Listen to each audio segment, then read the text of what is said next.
मार्च से शुरू होगी दरभंगा से गुवाहाटी के बीच सीधी उड़ान सेवा। जी हां, दरभंगा से बड़ी अपडेट। दरभंगा एयरपोर्ट सलाहकार समिति के चेयरमैन सह स्थानीय सांसद डॉक्टर गोपाल जी ठाकुर ने कहा कि दरभंगा से गुवाहाटी के बीच सीधी उड़ान सेवा अगले साल 2023 के मार्च से प्रारंभ हो जाएगी।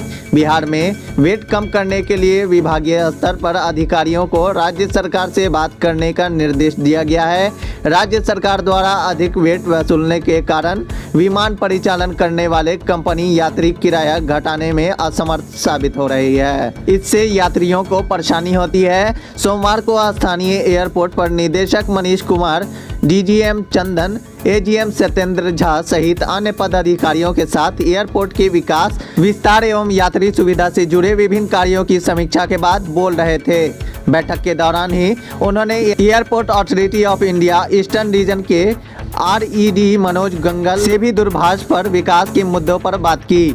बैठक में सांसद ने मुख्य रूप से एयरपोर्ट पर नए टर्मिनल बिल्डिंग के निर्माण, 78 एकड़ भूमि के अधिग्रहण, एयरपोर्ट से विभिन्न स्थानों के लिए उड़ान प्रारंभ करने, रनवे कार्य पूर्ण करना, डिजिटल डिस्प्ले सिस्टम लगाना, सुरक्षा दृष्टिकोण को देखते हुए 4 दीवारी ऊंचीकरण, नीलगाय एवं अन्य जंगली पशु हटाने, सीसीटीवी कैमरा लगाने, रनवे पर विजिबिलिटी यंत्र लगाने सहित यात्री सुविधा पर बात की। बताया कि एयरपोर्ट के आधारभूत संरचना के विकास हेतु 78 एकड़ जमीन का हस्तांतरण होना था। अधिकारियों ने जानकारी दी है कि पहले फेज में 24 एकड़ जमीन का हस्तांतरण किया जाएगा।